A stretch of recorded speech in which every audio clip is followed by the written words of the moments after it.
లేఖన సారాంశము అనే దాని గురించి ఇంతవరకు మీరు అట్లా మాట్లాడొద్దండి, అది కూడా పరిశుద్ధాత్ముడు మాట్లాడించిన మాటనే అని అన్నారు. చాలా సంతోషం అన్న. I strongly believe in that. నేను కూడా అదే మాట నమ్ముతాను. ఏమనంటే యేసుక్రీస్తు ప్రభువు వారు ఒక మాట అన్నారు, ఆకాశము భూమి గతించిపోతుంది గాని ఒక సున్నైనను పొల్లైనను గతించదు అన్నాడు.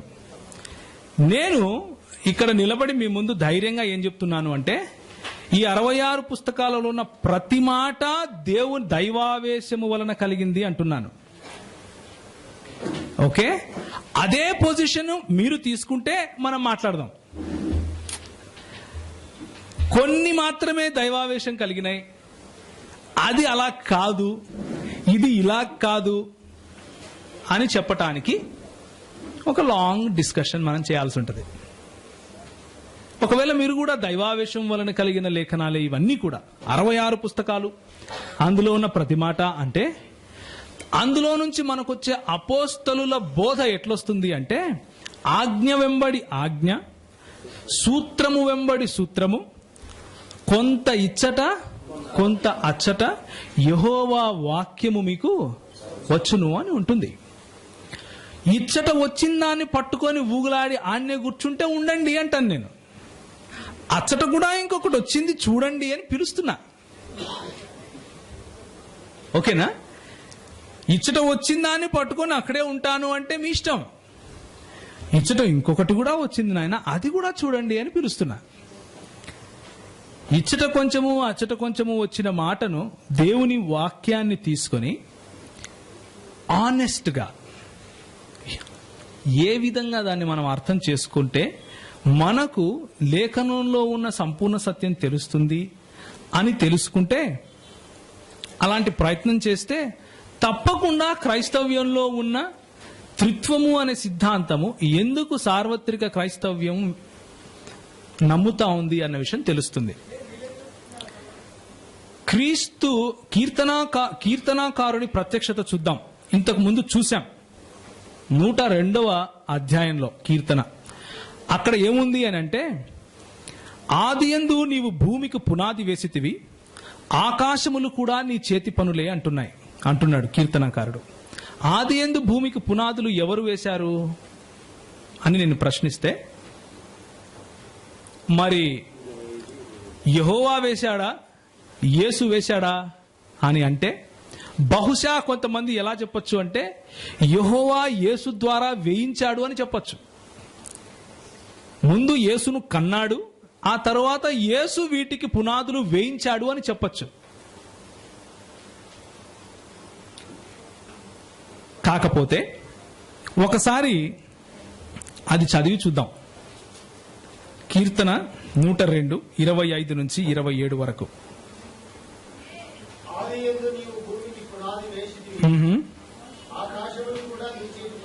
ఓకే ఓకే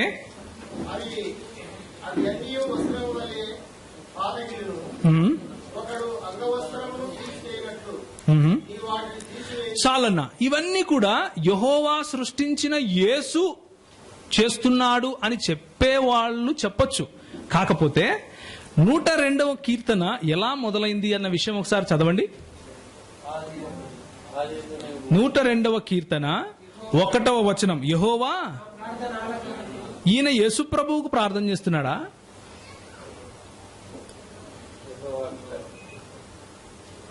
యెహోవాకు. ఇప్పుడు ఈ ఆదియందు భూమికి పునాది వేసింది యేసు ప్రభువా యెహోవాయా? ఇద్దరు ఒకటేనా? సరే, మరి అట్లనే చూద్దాం. ఆ యెహోవా, ఏ యెహోవా అయితే పునాదులు వేశాడో ఆ పునాదులు వేసిన యెహోవా గురించి హెబ్రీయులకు రాసిన పత్రిక ఒకసారి చూడండి.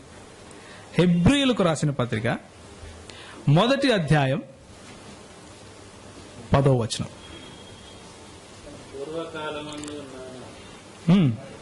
10వ వచనం చదవాలి.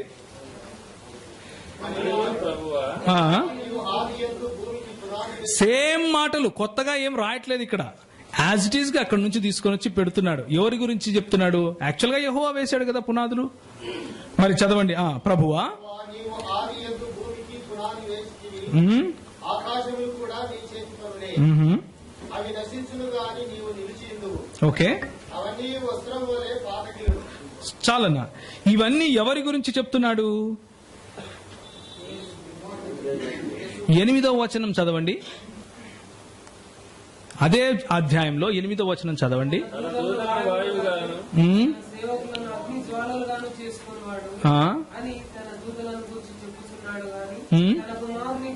తన కుమారుని గూర్చైతే ఇదిగో ఇవన్నీ చెప్తున్నాడు. యెహోవా దేవుడు తన కుమారుని గురించి మాట్లాడుతూ ఆయనను దేవా అని పిలుస్తున్నాడు. దేవునికి దేవుడు ఉంటాడు అంటే కలిగినవాడా, ఆది సంభూతుడా, స్వయంభూతుడై ఉండాలా? అది మీకు మీ విజ్ఞతకు వదిలేస్తా.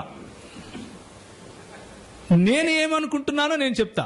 నేనేమనుకుంటున్నానంటే, ఆకాశమునకు పునాదులు వేసిన ఆ యెహోవాయే, ఆ నామమే యేసుకు కూడా ఇవ్వబడింది అంటున్నా. యెహోవా అనగానే తండ్రి అని అర్థం కాదు. యెహోవా అన్న నామము యెహోవా తండ్రి అయిన దేవునికి ఉంది, కుమారుడైన దేవునికి ఉంది, పరిశుద్ధాత్మునికి కూడా ఉంది. అంతేకాని యెహోవా అంటేనే తండ్రి అక్కడ. కాబట్టి తండ్రి చేసే పనులు చూసావా? ఒకసారి కన్నాడు. ఎప్పుడు కన్నాడు? ఎక్కడ కన్నాడు? ఎవరితో కన్నాడు? ఇదే క్వశ్చన్ వలన ఇస్లాం పుట్టింది. మీకు క్వశ్చన్ తెలుసో తెలీదో? కులు అల్లాహు అహద్ అన్న తర్వాత వాళ్ళు అనేది ఏంటంటే వలం యులద్ వలం యులిద్, అంటే ఆయన ఎవరికి పుట్టలేదు, ఆయన ఎవరిని కనలేదు. ఆయన ఎవరికి పుట్టలేదు, ఆయన ఎవరిని కనలేదు. ఆ ఉన్నవాడైన యెహోవాయే ఇంకొక యెహోవా ఉన్నవాడైన యెహోవాని ఏమంటున్నాడంటే, దేవా నీ సింహాసనము నిరంతరము నిలుచున్నది అంటున్నాడు. నిరంతరము అంటే ఆది ఉండదు, అంతము ఉండదు. ఒకసారి కలిగి దాని ముందంతా ఉంటాడని కాదు. నిరంతరం అంటే ఆది ఉండదు, అంతము ఉండదు. ఆయన గురించి ఏమంటున్నాడంటే, అదే దేవుడు, అదే యెహోవా. ప్రభువా నీవు ఆది యందు పునాదిని వేశావు అంటున్నాడు. మనము పాత నిబంధనలో ఏం చదివామంటే, యెహోవా దేవునికి ప్రార్థన చేస్తున్నాడు ఆయన. ఏమని? నీవు ఆది యందు పునాదులు వేశావు అని. మరి హెబ్రీ గ్రంథకర్త మాత్రం తీసుకుని వచ్చి అది యేసు ప్రభువుకు చూపిస్తున్నాడు.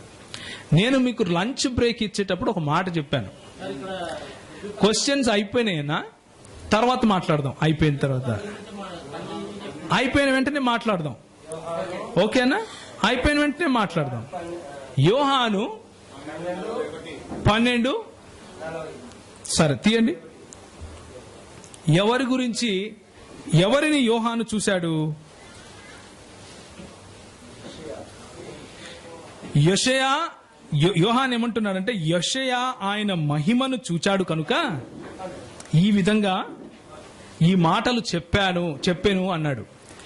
యెషయాకు కలిగిన ప్రత్యక్షతను ఒకసారి చూద్దాం. నేను చూచి తిని అంటాడు కదా.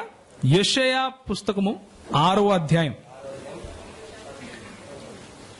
యెషయా 6. యేసుక్రీస్తు గురించి యోహాన్ రాస్తున్నాడు. యెషయా యేసుక్రీస్తు యొక్క మహిమను చూశాడని. ఇప్పుడు యెషయా ఏం చూశాడు అన్న విషయాన్ని మనం చూస్తున్నాం. 6వ అధ్యాయము 1వ వచనం నుంచి చదవాలి. మృతి నొందిన సంవత్సరమున అత్యున్నతమైన సింహాసనమును అందును ప్రభువు ఆసీనుడయుండగా. ఎవరు అత్యున్నతమైన సింహాసనమును కూర్చోవడానికి అర్హులు? ఏ ప్రభువు? అంతేనా? పక్కానా? ఓకే. నేను చూచి తిని. ఎవరిని చూచాడు? యెహోవా దేవుణ్ణి చూచాడు. అదే మాటను యోహాను వాడుకుంటూ ఏమంటున్నాడంటే, యెషయా నీ మహిమను చూచాడు అంటున్నాడు. చూచినప్పుడు ఏముంది అంటే, వాళ్ళు శరాఫులు కెరూబులు ఏమని అంటున్నారు? సైన్యములకు అధిపతి యెహోవా పరిశుద్ధుడు పరిశుద్ధుడు పరిశుద్ధుడు. యెహోవా పరిశుద్ధుడు పరిశుద్ధుడు పరిశుద్ధుడు అంటుంటే యోహాను మాత్రం ఏం రాస్తున్నాడంటే యెషయా యేసు ప్రభువుని చూశాడు అని రాస్తున్నాడు. మరి ఒకానొక సమయంలో కలిగిన వాణ్ణి కెరూబులు శరూపులు ఎందుకు ఆరాధిస్తారు? దేవుడిచ్చిన ఆజ్ఞ ఏంటి? నేను తప్ప నీకు ఇంకొక దేవుడు ఉండకూడదు, నాకు ముందు ఒక దేవుడు లేడు, నా తరువాత ఇంకొక దేవుడు రాడు కలుగబోడు అని చెప్పిన దేవుడు అబద్ధికుడా, ఇంకొక దేవుణ్ణి సృష్టించాడా అన్నది ప్రశ్న. ఆది కాండంలో మనం ఇంతకు ముందు చూసుకున్నట్లు ఒకవేళ దేవుడు అబద్ధమాడని వాడు అయితే ఈ యెహోవా ఇంకొక యెహోవాను పంపిస్తున్నట్లుగా ఎందుకు మనకు అక్కడ ప్రత్యక్షత చూపించాలి? Is God lying? నిర్గమాకాండము 3వ అధ్యాయం మనం చూసుకున్నాం ఉదయం. నిర్గమాకాండం 3వ అధ్యాయంలో ఏం చూసుకున్నామంటే నిరంతరము నా నామము ఇదే అంటున్నాడు. నిరంతరములో ఎప్పుడన్నా యేసు ప్రభు పుట్టక ముందు కూడా నిరంతరం ఉంటుందా? ఉండదా? నేను నేడు నిన్ను కంటిని అన్నప్పుడు ఆ నేడుకు ముందు నిరంతరం ఉందా లేదా? ఆ నిరంతరము కూడా నామం ఏంటి? యెహోవాయే. ఇది తరతరములకు ఇది నా జ్ఞాపకార్థ నామము. ఆ యెహోవా నామము, ఈ యెహోవాను శరాపులు కెరూపులు యెహోవా పరిశుద్ధుడు పరిశుద్ధుడు పరిశుద్ధుడు అని నిత్యము ఆయనను స్తుతిస్తూ ఆరాధిస్తూ ఉంటే అది ఎవరు చూశారు? యెషయా చూశాడు. దాన్ని తీసుకొని వచ్చి ఎవరికి ఆపాదిస్తున్నాడు ఈయన యోహాను? సో ఇప్పుడు మరి దేవుడు అబద్ధికుడా? ఆయనది నిత్యమైన నామం కాదు, మరి పుట్టిన వాళ్ళకు కూడా పెడుతున్నాడు, ఒకానొక సమయంలో కలిగిన వానికి కూడా పెడుతున్నాడు. మరి 66 పుస్తకములలో ఉన్న మాటలు గనక మనం నమ్మితే, ఆయనను అబద్ధికుడు కాదు అని మనం నమ్మితే, యేసు ప్రభువు ఒకానొకప్పుడు కలిగిన వాడు కాదు అని మనకు స్పష్టంగా మనం అర్థం చేసుకోవాలి. తరువాత ఇదే మాటను ఇంకొక మాట చూద్దాం. కీర్తనలు 45, 6, 7. ఇంతకు ముందు కూడా మనం చూసాం ఇదే మాటను. నీవు నీతిని ప్రేమించి భక్తిహీనతను ద్వేషించుచున్నావు కావున దేవుడు నీ దేవుడే చెలికాండ్ర కంటే హెచ్చగునట్లుగా ఆనంద తైలముతో అభిషేకించి ఉన్నాడు. దేవుడు దేవా అని ఒక దేవునితో మాట్లాడుతున్నాడు. ఆ దేవునితో కీర్తనాకారుడు ఏమంటున్నాడంటే నీ దేవుడు నిన్ను అభిషేకించాడు అంటున్నాడు. ఎంతమంది దేవుళ్ళు ఉన్నట్టు ఇప్పుడు? అలాంటప్పుడు ఒకవేళ గనక కలిగినటువంటి యేసు క్రీస్తు ఒకానొక సమయంలో కలిగి ఆయన దేవుడైతే, ఆయన కంటే ముందు ఒకడే దేవుడున్నాడు. షమా ఇస్రాయిల్ అనే 6 ద్వితీయోపదేశ కాండము 6:4 ఆయనకు మాత్రమే చెల్లుతుంది, ఈయనకు చెల్లదు. కానీ యేసుక్రీస్తే అంటున్నాడు, ఈ అబ్రహాము అంటే నీవు ఏదైతే లేఖనాలు చదువుతున్నావో దానికంటే ముందు నేను ఉన్నవాడను అని అక్కడ చెప్పుకుంటున్నాడు. That is the meaning. ఇంకొక మాట, నా ప్రభువుతో ఇలాగూ సెలవిచ్చను అన్నప్పుడు కీర్తనాకారుడు ఎవరిని పడితే వాడిని ప్రభువు అని పిలవడు. యెహోవాను మాత్రమే ప్రభువుగా పిలుస్తాడు. యెహోవాయే నా ప్రభువు అంటాడు కీర్తనాకారుడు. ఆయన మందిరమందు వెళ్ళడానికి నేను అమితోత్సాహంతో వేచి చూస్తున్నాను అంటాడు. యెహోవాను మాత్రమే ప్రభువుగా పిలిచే సామిస్ట్ కీర్తనాకారుడు తన కుమారుని యెహోవాగా ఎందుకు పిలుస్తాడు? ప్రభువుగా ఎందుకు పిలుస్తాడు? కనుక ఒక వచనాన్ని పట్టుకుంటే మరి సంపూర్ణ లేఖనము చెప్పే మాటను విడిచిపెట్టాలా అన్నది నా ప్రశ్న.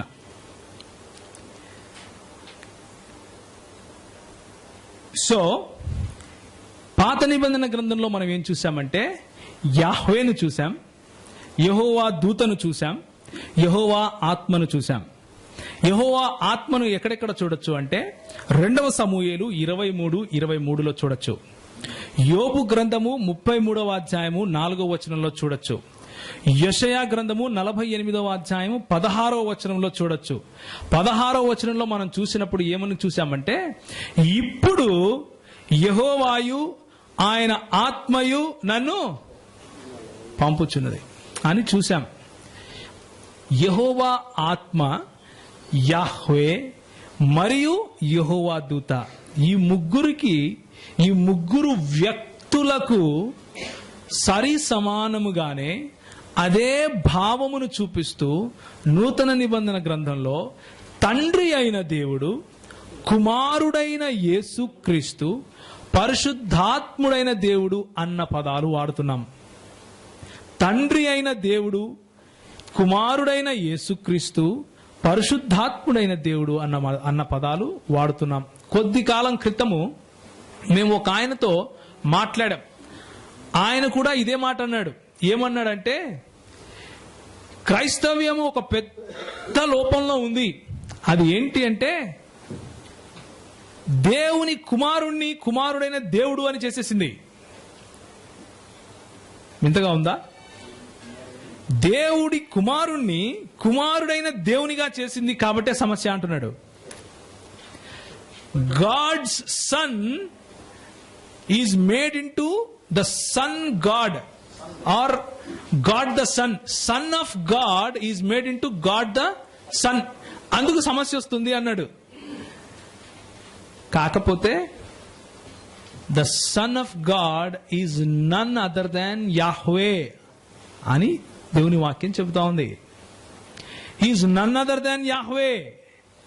కాకపోతే యూనిటేరియన్లు అంటే, ఇక్కడ తండ్రి వేరు కుమారుడు వేరు అని నాకు కనబడటం లేదు అని చెప్పేవాళ్ళు ఏమంటారంటే, వాళ్ళకు ఫుల్ సంతోషం వచ్చేస్తుంది. అబ్బా యెహోవాయే యేసు కాబట్టి యేసునామే.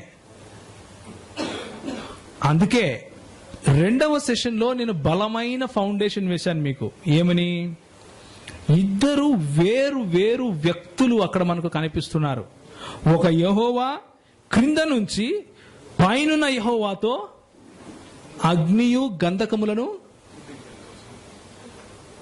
మొట్టమొదట మనం అర్థం చేసుకోవాల్సినటువంటి ఫౌండేషన్ ఏంటంటే, దేవునిలో బహుళత్వము ఉంది. 2వ సత్యం మనం అర్థం చేసుకోవాల్సింది ఏంటంటే, యెహోవా అనగానే తండ్రి అయిన దేవుణ్ణి గుర్తుపెట్టుకోవద్దు. యెహోవా అంటే ఉన్నవాడను అనువాడైన దేవుడు. ఆయన తండ్రి, కుమారుడు, పరిశుద్ధాత్మునిగా మనకు తన ఉనికిని చాటుకున్నాడు అన్న విషయాన్ని అర్థం చేసుకోవాలి. నేను చెప్పే విషయంలో తండ్రి దేవుడే గాడ్ నంబర్ 1, కుమారుడు దేవుడే గాడ్ నంబర్ 2, పరిశుద్ధాత్ముడు దేవుడే గాడ్ నంబర్ 3. సో 1+1+3 = ఎంత? 3 దేవుళ్ళా మీకు అని అడిగే ప్రయత్నం పొరపాటును కూడా చేయకండి. ఎందుకంటే తండ్రి అయిన దేవుడు, కుమారుడైన దేవుడు, పరిశుద్ధాత్మ దేవుడు 1 అంటాను నేను. 1 అవుతుంది. మ్యాథమెటిక్స్ ఉపయోగించే ప్రయత్నం కూడా చేయకండి. నిత్యుడైన దేవుడు, లేకపోతే ఇటర్నిటీ, లేకపోతే ఇన్ఫైనైట్ అన్నాం మనం. అందుకే ఆ మాట కోసమనే నేను ఉదయము అరగంట మీతో మాట్లాడాను. ఇన్ఫైనైట్ అన్న పదము గనక లేకపోతే ఒకరిని దేవుడు అని పిలవటానికి వీలు లేదు. అలాంటిది కుమారుడైన దేవుణ్ణి హెబ్రీయులకు రాసిన పత్రిక 1వ అధ్యాయం 8-13 మనం చదివాం. స్పష్టంగా దేవుడు అని పిలుస్తున్నారు. రోమీయులకు రాసిన పత్రిక 9వ అధ్యాయం 5వ వచనం తీసి గట్టిగా చదవండి. రోమీయులకు రాసిన పత్రిక 9వ అధ్యాయం 5వ వచనం. ఈయన సర్వాధికారి అయిన దేవుడై ఉండి నిరంతరము. ఇది ఎవరి గురించి మాట్లాడుతున్నారు? పక్కన దేవుడై ఉంటే మరి చిన్న దేవుడా? సబార్డినేట్ దేవుడా? కొంచెం పొట్టుంటాడా యెహోవా కంటే? లేకపోతే గడ్డం ఉండదా? లేఖనము సంపూర్ణంగా ఇచ్చట కొంచెము అచ్చట కొంచెము వచ్చినప్పుడు దాన్ని సంపూర్ణంగా అర్థం చేసుకునే బాధ్యత, హోంవర్క్ దేవుడు నీకు నాకు ఇచ్చాడు అంతే. వేరే వాడెవడో చదువుకొని వచ్చి చెప్తే నేను వింటాను అనే దృక్పథం ఉంటే మరి అలాగే ఉంటది. తీతుకు రాసిన పత్రిక 2వ అధ్యాయం 13వ వచనం, Titus chapter 2 verse 13.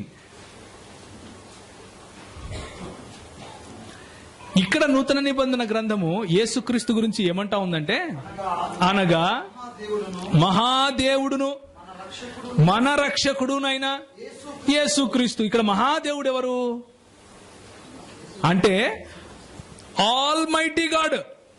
Only mighty God కూడా కాదు, యెహోవా సాక్షులు ఈ మాట అంటుంటారు. జీసస్ క్రైస్ట్ ఈజ్ గాడ్, దేవుడే, కానీ మహాదేవుడు కాదు. మహాదేవుడు ఎవరు? యెహోవా.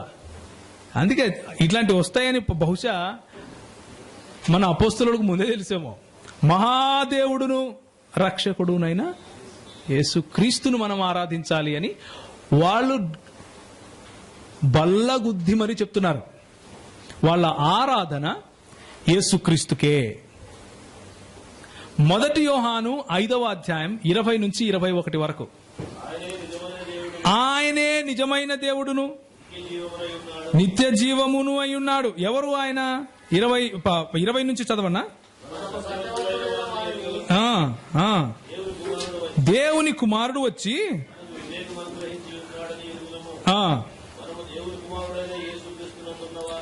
మనము ఇప్పుడు 2వ సెంటెన్స్ లో ఇప్పుడు సబ్జెక్ట్ ఎవరు? ఇక్కడ దేవుని కుమారుడనే యేసుక్రీస్తు సబ్జెక్టు. ఆ సబ్జెక్ట్ గురించి మాట్లాడుతున్నాడు. ఏమని మాట్లాడుతున్నాడు?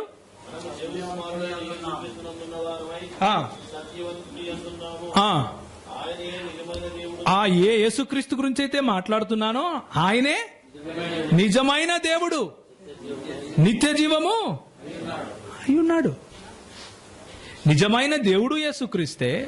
యెషయా చూసింది యేసుక్రీస్తునే. యేసుక్రీస్తే స్వయంగా నేను ఉన్నవాడును అని చెప్పుకుంటున్నాడు. యేసుక్రీస్తుని గురించి పౌలు ఆయన ఏమంటున్నాడు? ఆదిను అంతము లేదు అంటున్నాడు. ఆయనకి ఆయన శరీరములో దైవత్వము సంపూర్ణంగా నివసించింది అంటున్నాడు. మరి షమా ఇస్రాయిల్, యాహ్వే ఎలోహిను, యాహ్వే ఎహాద్ అన్న పదాన్ని ఏ విధంగా అర్థం చేసుకోవాలి? అద్వితీయుడు అన్న దేవుణ్ణి ఇప్పుడు ఏ విధంగా అర్థం చేసుకోవాలి?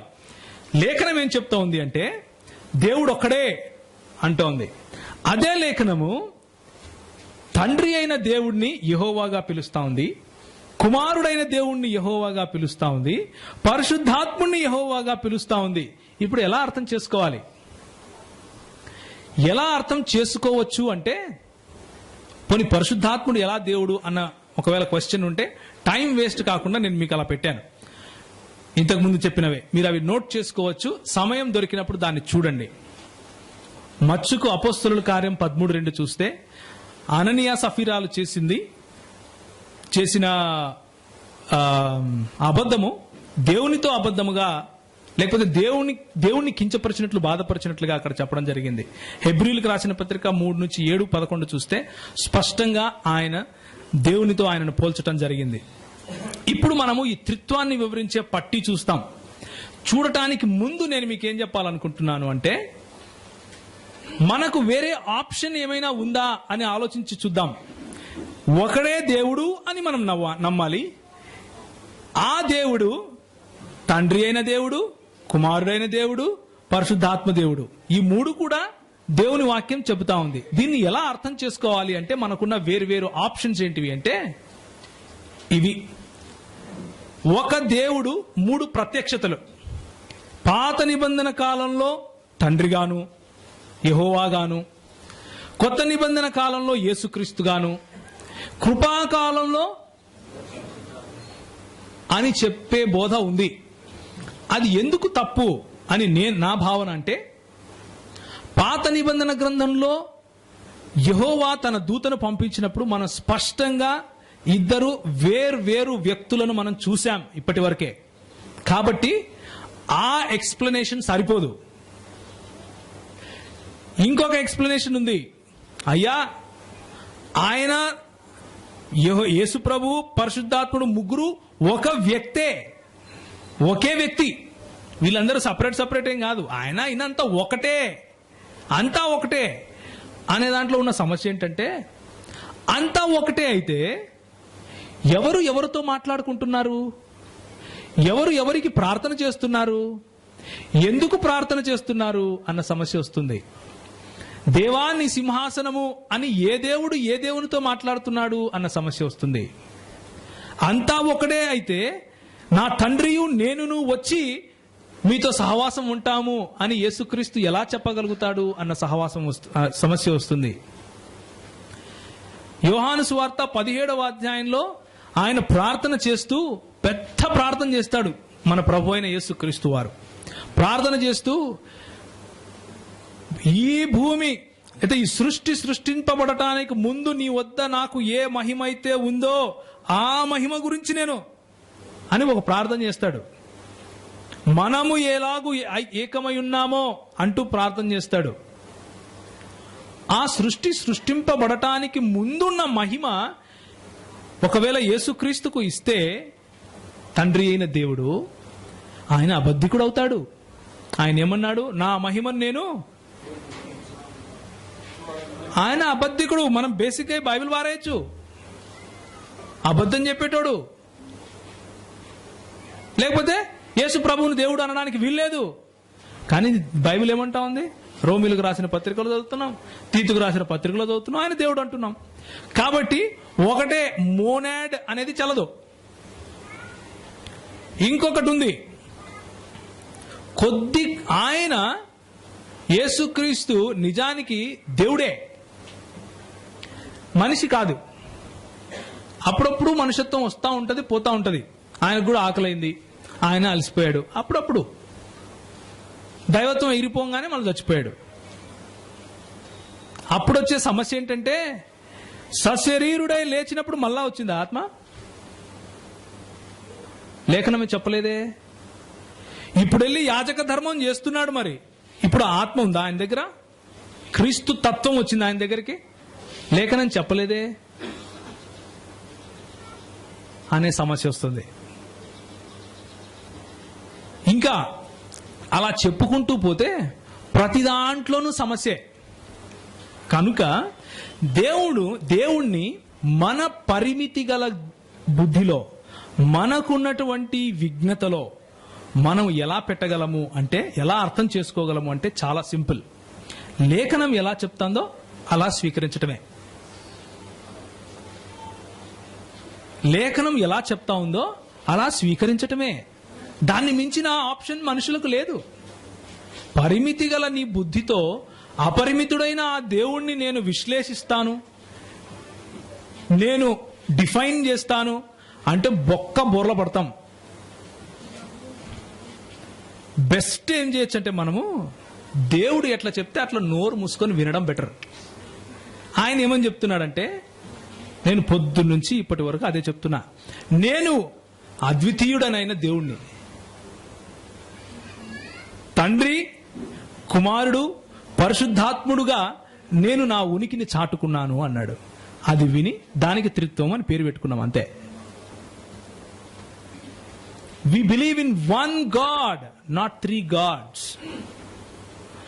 One God in three persons, not three manifestations, not three personalities, not three timings, not three different gods. One God in three persons. ఇది మన నినాదం, సార్వత్రిక క్రైస్తవ సంఘ నినాదం. ఇది నాకు అర్థం కాలేదు అని అంటే లేఖనం ఇదే చెప్తా ఉంది. మరి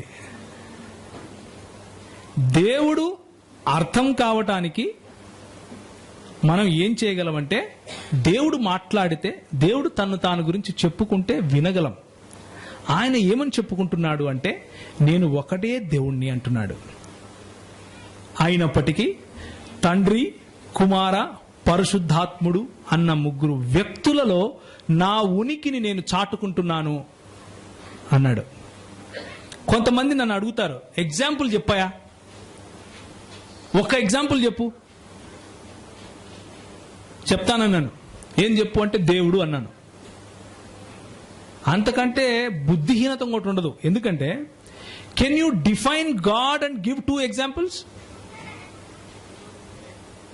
ఆయనను పోలిన ఇంకొక ఎగ్జాంపుల్ ఉంటే నిర్వచన రీత్యా ఆయన చెప్పుకున్న దాని రీత్యా ఆయన దేవుడు కాదు. ఆయన ఏమన్నాడు? వెలుపులలో ఏ దేవుడు లేడు. ఏ దేవుడునే లేకపోతే ఏ సృష్టి లేదని అర్థం. ఆయనను పోలి ఏ సృష్టి లేదని అర్థం. నీకు కనిపించే ఏ వస్తువులోను, ఏ పదార్థంలోను, ఏ కాన్సెప్ట్ లోను ఆయనకు ఉన్న ఎగ్జాంపుల్స్, ఆయన ఎలా ఉన్నాడో ఇలా ఉన్నాడు అని చెప్పే ఎగ్జాంపుల్ లేదు. ఆయన can he create another God? He will not. ఆయనను పోలి ఇంకేదైనా సృష్టిస్తే అది కూడా దేవుడు అవుతుంది. మరి సో దేవునికి ఎగ్జాంపుల్ ఉంది. ఏంటి? దేవుడే. That's the only explanation we can give. దేవునికి ఎగ్జాంపుల్ దేవుడే. మరి పోనీ క్రీస్తుకి ఎగ్జాంపుల్ ఇవ్వగలమా? Think about it. Can we give మనము యేసుక్రీస్తుకు సంబంధించిన ఇంకొక ఎగ్జాంపుల్ ఇవ్వగలమా? ఇవ్వలేము. He is the only person. సంపూర్ణంగా మనుష్యుడును సంపూర్ణముగా దేవుడునయ్యుండి చనిపోయి 3 దినములు తిరిగి లేచి తిరిగి రానయ్యున్నవాడు ఆయన మాత్రమే. ఆయనకు వేరే ఎగ్జాంపుల్ ఇవ్వలేము. Can you define Jesus Christ and give example? No example. Yes, I can give. What is that? Jesus Christ himself. యేసుక్రీస్తే, వేరే ఎగ్జాంపుల్ లేదు. సో ఏ దేవునికి సంబంధించి ఇంకొక ఎగ్జాంపుల్ అనేది లేదు. మీరు అడిగినా అడగకపోయినా ఇదే ఆన్సర్. కానీ ఏం చెప్పగలము అంటే, తండ్రి ఏ కార్యములో అయితే నిమగ్నుడై ఉన్నాడో అదే కార్యములో కుమారుడును పరిశుద్ధాత్ములు మొదటి నుంచి కూడా. మొదలు అంటే దేని మొదలు? యెషయా 48లో మనం చదివాం. ఆది నుండి అని. తర్వాత ఏమంటాడంటే ఆ ఆది అనేది పుట్టక ముందు నుండి అని చెప్తున్నాడు. ఆ ఆది అనేది అంటే, ఆది అని దేనైనా చెప్పాలి అంటే టైం అనే ఫ్రేమ్ కావాలి మీకు. సమయము, టైం, స్పేస్ అంటే క్షేత్రము, అండ్ మ్యాటర్ అంటే పదార్థము. ఈ మూడిటికి అతీతుడైన వాడే దేవుడు. సమయము, క్షేత్రము, పదార్థమునకు అతీతుడైన వాడే దేవుడు. పదార్థములో నిర్బంధించగలిగితే వాణ్ణి దేవుడు అనలేము. సమయమునకు లోబడి ఉంటే వాణ్ణి దేవుడు అనలేము. క్షేత్ర పరిధిలో ఉంటే దేవుడు అనలేము. ఏ యెహోవానైతే నేడు యెహోవాయు ఆయన ఆత్మయు నన్ను పంపుచున్నది అని అన్నాడో ఆ యెహోవా ఏమంటున్నాడంటే, ఆ ఆది అనేది పుట్టక ముందు నుండి నేను మాట్లాడుతున్నాను అంటా ఉన్నాడు. సో సమయానికి ముందు నుండి కూడా, సమయము అనేది కలుగక ముందు నుంచి కూడా ఆయన ఉన్నవాడు అని అర్థం. కనుక నేడు నేను నిన్ను కనియున్నాను అంటే ఆ నేడు అనేది ఏంటి? ఎప్పుడైతే కీర్తనకారుడు చెప్తున్నాడో ఆ రోజా? అంతకు ముందు యేసుప్రభు లేడా? యేసుప్రభు అంతకు ముందు లేకపోతే దావీదు కంటే చిన్నవాడు అవుతాడు. దావీదు కంటే చిన్నవాడైతే అబ్రహాము కంటే ముందు నేను ఉన్నానని ఎలా చెప్పగలుగుతాడు? చెప్పలేడు. నేడు నేను నిన్ను కనియున్నాను అని తండ్రి చెప్పే సమయంలో ఇంకేదైనా నేడు ఉందా, ఇంకేదైనా సమయం ఉందా అంటే యెషయా 48లో మనం ఏం చూసామంటే సమయము కంటే ముందు నుంచి ఆయన ఉన్నాడు అని చూస్తున్నాం. మరి కాబట్టి అది ఒక మనకు మన లిమిటేషన్స్ లో అర్థమయ్యేందుకు ఆయన వాడిన భాష అని అర్థం చేసుకోవాలి. ఆయనను కనినాడు కాబట్టి ఆయన సబార్డినేట్ గాడ్ కాదు. ఉదాహరణకు చెప్తాను. సుధాకర్ అంకుల్ దగ్గరికి వెళ్ళి నేను, అంకుల్ దయచేసి నాకు ఒక గ్లాసు నీళ్ళు ఇస్తారా అని అడిగాను అనుకోండి, నేను తక్కువ మనిషిని, ఆయన ఎక్కువ మనిషి అయిపోతాడా? ఆయన మనిషే, నేను మనిషే కదా.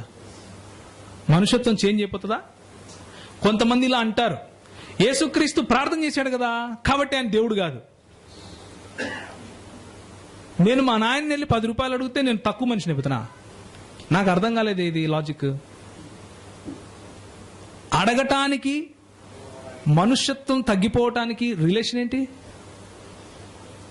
యేసుక్రీస్తు తండ్రిని దేవుడు అని పిలిచాడు కాబట్టి యేసుక్రీస్తు దేవుడు కాదు అంటారు. అంటే నేను అలా నడుచుకుంటూ వెళ్తున్నాను అనుకోండి, ఏమయ్యా మనిషి ఇట్రా అని ఎవరన్నా నన్ను పిలిస్తే పిలిచినోడు మనిషి కదా?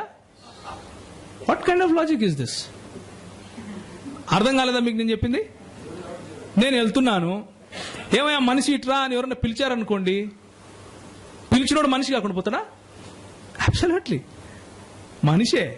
కాబట్టి కుమారుడు తండ్రిని దేవా అని పిలిచినంత మాత్రాన కుమారుడు దేవుడు కాకుండా పోడు, ఆయన దేవుడే. దేవునిగా పిలువబడ్డాడు. ఫిలిప్పీలకు రాసిన పత్రిక 1వ అధ్యాయం 2లో తండ్రి పిలువబడ్డాడు. యోహాను 1:14 ఇది తప్పకుండా చదవాలి మనం. యోహాను 1:14 ఆ వాక్యము, ఏ వాక్యము? ఆది నుండి ఉన్న వాక్యము, ఆది నుండి దేవునితో ఉన్న వాక్యము, ఆది నుండి దేవుడై ఉన్న వాక్యము.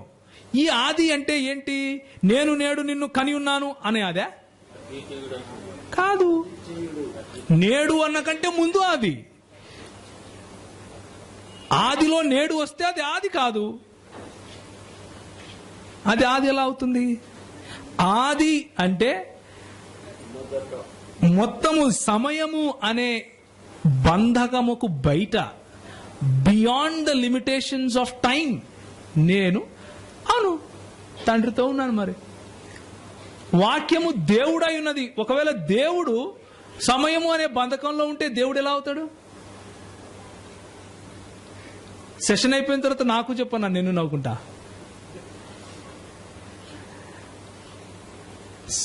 సమయము అనే బంధకంలో గనక దేవుడు ఉంటే దేవుడు ఎలా అవుతాడు? దేవుడు కాడు. సమయం బయట ఇంకెవరో ఉన్నారో అని అర్థం వస్తుంది. సమయమే దేవునికి దేవుడు అవుతుంది. దేవుని కంటే ముందు నుంచి సమయం ఉంది కాబట్టి. సృష్టికర్తగా యెషయా గ్రంథం 64:8లో తండ్రిని పిలుస్తూ ఉంటే, యోహాను 1:3లో ఆయన మూలముగానే అన్నీ కలిగాయని చెప్తున్నాడు. ఆయన లేకుండా ఇంకేది కలుగలేదు అని చెప్తున్నాడు. అంటే యేసుక్రీస్తు లేకుండా ఏది కలుగలేదు అన్నప్పుడు యేసుక్రీస్తు కలిగిన వాడైతే ఆయనే కలిగించుకున్నాడా? ఏమన్నా యేసుక్రీస్తు కలిగిన వాడు అయితే, ఒకానొక రోజు కన్నవాడు అయితే ఆయనే కనుక్కున్నాడా? ఆయనే కలిగించుకున్నాడా? యోబు గ్రంథము 33:4లోను 26:13లోను పరిశుద్ధాత్ముని సృష్టికర్తగా చెప్పబడింది. మృతులను లేపెడివాడుగా, మనలో ఉండేవాడుగా. మనలో ఉండేవాడు అంటే సర్వవ్యాపి, అందరిలోనూ ఒకే సమయంలో ఉండాలి అంటే దేవునికి మాత్రమే సాధ్యం. అది 2వ కొరింథీయులలో తండ్రి గురించి, కొలస్సీయులలో కుమారుని గురించి, యోహాను 14:17లో పరిశుద్ధాత్ముని గురించి ఉంది. ఇట్లా చూసుకుంటూ పోతే ప్రతి మాట, తండ్రికి సంబంధించిన ప్రతి మాట కుమారుడు, అదే మాట పరిశుద్ధాత్మునికి కూడా ఆపాదించబడింది. ఈ పిక్చర్ దేవుణ్ణి రిప్రజెంట్ చేయదు. Let me tell you very clearly, ఇది మన దేవుడు కాదు. ఈ పిక్చర్ దేవుణ్ణి మనం అర్థం చేసుకోవటానికి నేను ఏ విధంగా అయితే ఉదయం నుంచి ఇప్పటి వరకు మాట్లాడుతున్నానో అదే విధంగా ఒక బొమ్మ గీశాను అంతే. ఇది బొమ్మ కాదు, దీనికి టెంకాయలు కొట్టాల్సిన అవసరం లేదు, పూలదండలు వేయాల్సిన అవసరం లేదు. ఇది విగ్రహం అసలే కాదు. తండ్రి కుమార పరిశుద్ధాత్ములు ఒక దేవుడు అన్నది ఇలా చూడొచ్చు మనం. నాకు కనిపిస్తా ఉందా? The father is God, the son is God, the Holy Spirit is God. The Father is not the Son. The Son is not the Holy Spirit. The Holy Spirit is not the Father. He is not. వీటిలో ఏ ఒక్కటి miss అయినా కానీ మనం లేఖనాలను సరిగ్గా సమగ్రంగా అర్థం చేసుకోవడం కష్టమవుతుంది, అర్థం చేసుకోలేం. కనుకనే మన దేవుడు ఐక్యతలో పనిచేస్తున్నట్లు ఐక్యత గల దేవునిగా తన్ను తాను ప్రత్యక్షపరుచుకున్నాడు. ఆయన త్రిత్వముగా ప్రత్యక్షపరుచుకున్నాడు. ఆదరణకర్తగా ప్రత్యక్షపరుచుకున్నాడు. ఆయన మనలో ఉంటాను అన్నాడు. యేసు చెప్పిన ప్రతి మాట జ్ఞాపకం చేస్తాను అన్నాడు. తండ్రి దగ్గర నేను చూసి ఈ పనులు చేస్తున్నాను అని యేసు చెప్పాడు. ఏ పని చేసినా ఐక్యత కలిగి చేశారు. ఐక్యత లేకుండా వారు చేయలేదు. వారి చిత్తములోను వారు నిత్యత్వంలోను వారు సమముగా ఉన్నారు. అంటే వాళ్ళు co equal, co eternal and co substantial. వారి సబ్స్టాన్షియల్ అంటే వారి ఉనికి సమానమైనదే, వారు నిత్యత్వము సమానమైనదే. అదేవిధంగా వారి ఏమన్నారు, సో వారు నిత్యత్వం నుండి సమానంగా ఉన్నారు. బేసిక్గా అన్ని విషయాలలోనూ లక్షణాలు, ఉనికి మరియు వాళ్ళ ఇటర్నిటీ, ఈ మూడు కూడా సమానముగా వాళ్ళు ఉన్నారు. ఆ ముగ్గురు అన్నదే త్రిత్వము అన్నదానికి అర్థం. తండ్రి, కుమార, పరిశుద్ధాత్ములలో తన ఉనికిని చాటుకున్న ఒక దేవుడు, వన్ గాడ్ ఇన్ 3 persons అనేదే ఈ మన సెమినార్ చెప్పుకున్నాం కదా, దానికి మనం ఇవ్వబోయే సారాంశం. ఒక్కసారి యోహాను సువార్త 17కు తిప్పితే ఆ మాటలు చదివి నేను ముగిస్తాను.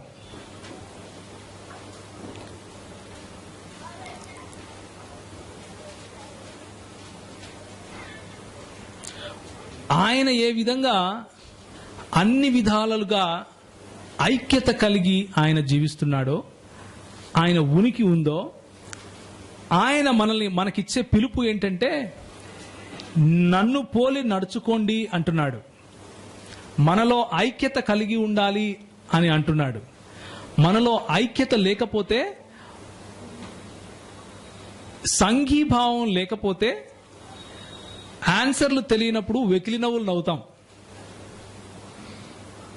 సంఘీభావం లేకపోతే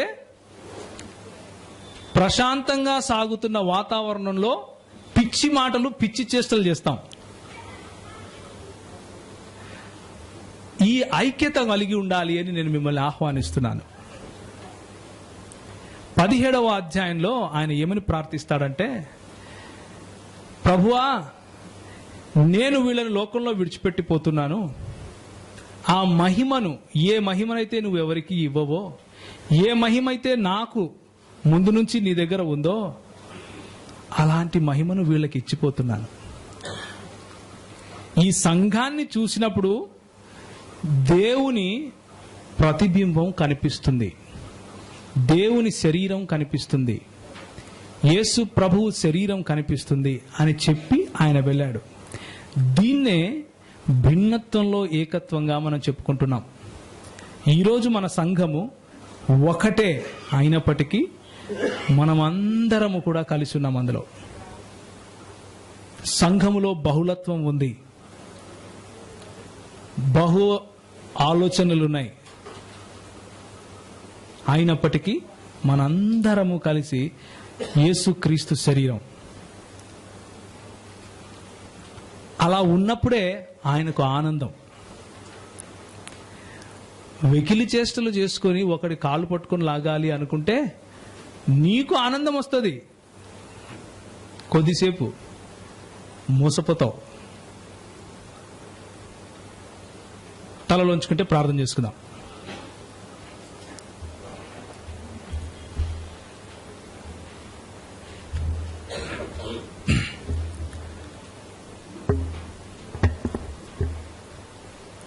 లేఖన సారాంశం ఏంటంటే,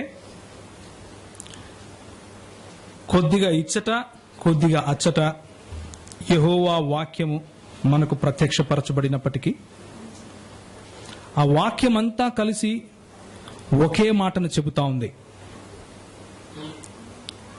ఆ వాక్యం మొత్తము ఒకే విషయాన్ని మనకు నేర్పిస్తా ఉంది.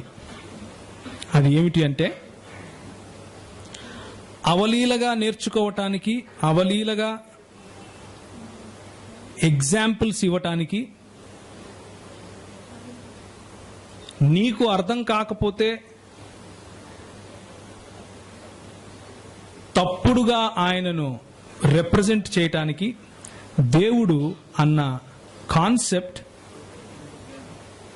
నేను ఉదయం చెప్పినట్లు, మార్కెట్లో దొరికే చౌకబారు ప్రోడక్ట్ కాదు. దేవుడు అనే ఈ అంశంలో మనం ఆలోచించి ఆయన లోతులు ఎత్తులు కనుక్కోవాలి అంటే సాధ్యపడదు. ఎందుకంటే ఆయన అనంతుడు. కానీ యేసుక్రీస్తు ఇచ్చే పిలుపును గనక మనము స్వీకరించి, నేను దీన మనస్సు గలవాడిని, నేను నమ్రుడను, నా కాడి సులువైనది, నా దగ్గరికి వచ్చి నేర్చుకో అని ఇచ్చే పిలుపును గనక తీసుకుంటే, ఆయన చెప్పే మాటల్లో చాలా స్పష్టమైన అర్థం ఏమిటంటే, వన్ గాడ్ ఇన్ 3 persons. సార్వత్రిక క్రైస్తవ సంఘము ఆరాధించే దేవుడు ఒక దేవుడు. ఆయన తన ఉనికిని 3 వ్యక్తులలో చాటుకున్నాడు.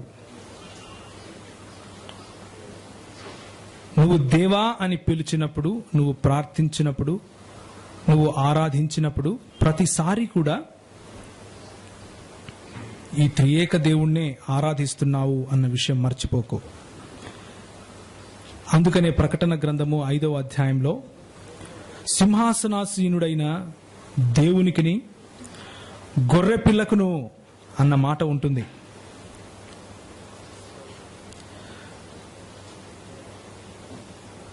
మరియు నేను చూడగా సింహాసనమును, జీవులను, పెద్దలను ఆవరించి ఉన్న అనేక దూతల స్వరము వినపడెను. వారి లెక్క కోట్ల కొలదిగా ఉండెను. వారు వధింపబడిన గొర్రెపిల్ల శక్తియు, ఐశ్వర్యమును, జ్ఞానమును, బలమును, ఘనతయు, మహిమయు, స్తోత్రమును పొందనర్హుడని గొప్ప స్వరముతో చెప్పుచుండిరి. నన్ను తప్ప ఇంకొకరిని ఆరాధించకూడదు అని చెప్పే దేవుడు తన లేఖనములో వధింపబడిన గొర్రెపిల్లను ఆరాధింపజేస్తున్నాడు అంటే ఆయన అబద్ధికుడైనా అయ్యుండాలి, లేక త్రిత్వమైనా అయ్యుండాలి.